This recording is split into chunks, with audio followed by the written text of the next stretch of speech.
Gemini, hi, welcome to Mystic Queen PH. At ito ang inyong energy update for August 16 to 31, 2025. So if you're interested in private readings, meron tayong link sa description at sa pinned comment. Paka-check nyo lang information kung paano mag-book for a private reading. And please subscribe to our channel to show your support. Like, share this video, at comment na rin kayo kung kayo ay naka-resonate. Ayan. So, meron tayong 50% discount sa mga tarot reading services. Ayan. So, this is the best time na mag-avail kayo ng private reading dahil kalahati na lang yung babayaran nyo. Oo. And paalala lang na ang reading na to ay isang general reading. So, just take what resonates. Maaari kang makarelate, maaring hindi. Let's see, Gemini, what's the energy for you second half ng August? Okay, so meron ninth house. Oh, Neptune in Gemini. Wow. Okay, Neptune is about your creativity, your illusion. So maaring ngayon, marami kang mga plano na gusto mong gawin, pero parang walang pinatutunguhan.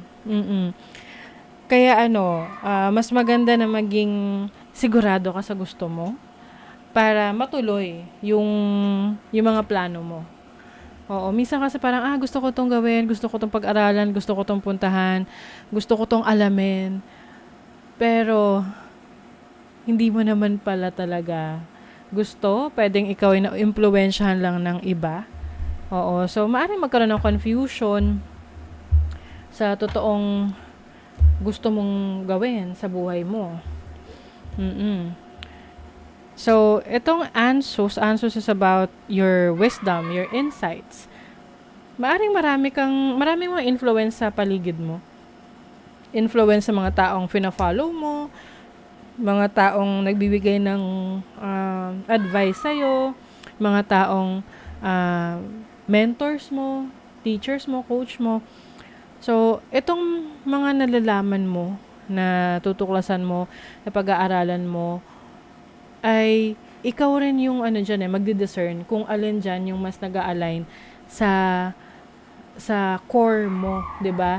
Kasi meron tayong parang meron tayong sarili nating core na discernment, parang alam mo kung saan ka nagre-resonate, na naiintindihan mo siya from within, na minsan hindi mo kayang i-explain pero alam mo naiintindihan mo siya.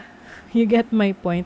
So I think yun yung iso-sort out mo ngayong second half ng August para kumbaga ma-fine-tune mo or masala mo, no, yung mga talagang gusto mo lang na or worth it na mga bagay na pwede mong effortan. Okay, kasi yan yung nagiging limitasyon sa'yo. Minsan, hindi mo na nagagawa yung task kasi nadidistract ka na sa maraming bagay. Kaya nga, ito, kailangan ma-sort out mo. Ano ba yung goal mo? Tapos, ito bang activity na to? Ito bang gagawin na to?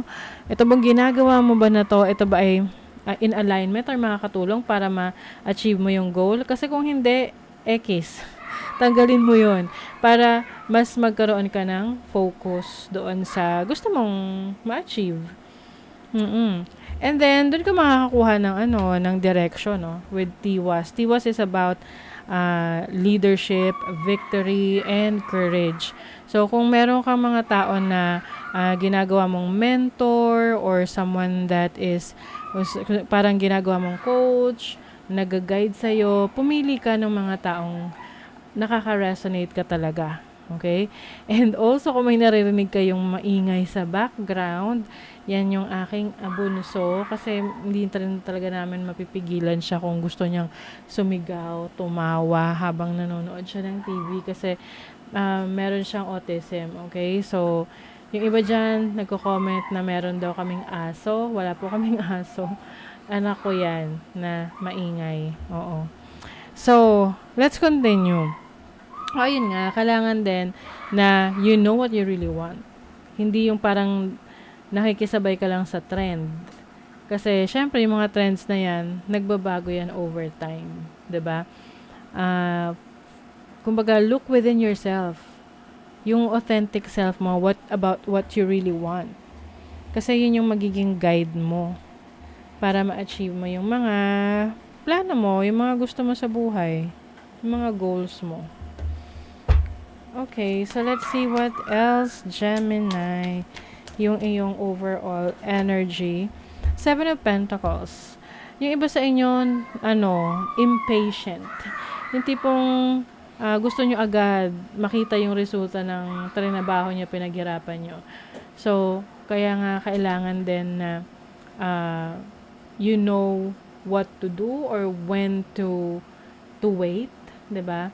And Seven of Pentacles is also waiting for fruition. May mga bagay na hindi tayo kailangan madaliin kasi pag minadali mo, ang resulta nun, hindi yung ayon sa gusto mo. 'Di ba? Halimbawa, meron tayong tinanim. Syempre pag kinuha mo na agad yung bunga na hindi pa hinog, it's either mapakla, mapait, hindi masarap. 'Di ba? Oo. So, your challenge is the Nine of Swords. Some of you may mga may mga gumugulo talaga sa isip ninyo, no? Ang dami nyong ang dami nyong iniisip. Oo. Minsan kasi talaga pag marami tayong ideas, marami iniisip, yan yung nagiging reason na hindi rin tayo makatulog. Oo. So, ang suggestion ko dyan, no, sana makatulong, is mag-try kayo mag-journal. Isulat nyo kung ano nararamdaman nyo, isulat nyo yung idea na yan, kasi that is your way of releasing that idea, releasing that energy. 'Di ba? And makakatulong yan para mapagaan yung inyong nararamdaman at maiwasan nyo yung pag-overthink.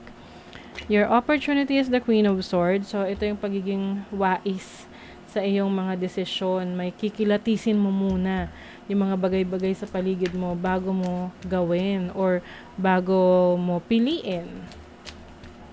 And then your blessing is the World. So, this is accomplishment. Alam nyo, kung meron man kayong mamadaliin, hindi nyo na kailangan madaliin kasi matatapos yan sa tamang panahon. Okay? Makukuha mo yung resulta sa tamang panahon na in perfect form, kumbaga. And something that you really deserve.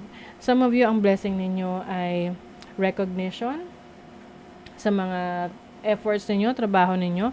Yung iba, kung may plans kayo of traveling abroad, working abroad, there's also a blessing that I'm seeing para sa inyo.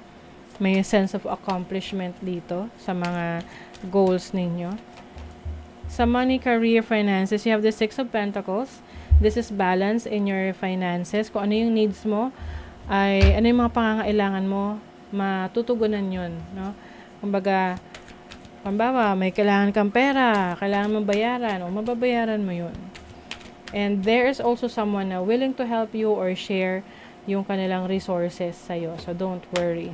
Sa love life, you have the Knight of Cups. So, yung iba sa inyo, merong bagong person, may nagpapakilig. If you are in a relationship, I think yung person that you are dealing with is someone na mapagmahal, showy sa nararamdaman niya.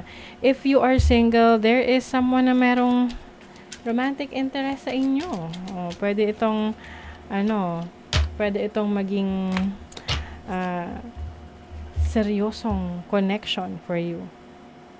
Ayan, working together, yung iba sa inyo, meron kayong mga kakolab, no? Collaboration with others, mga taong tumutulong sa'yo, or, kagrupo mo, teammate mo sa trabaho.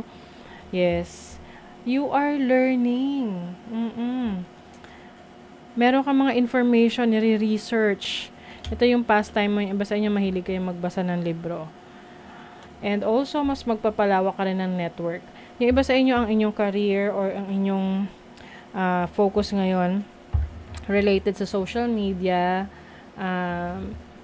sa inyong community. Maaring meron kayong certain amount of following, ayan, or influence.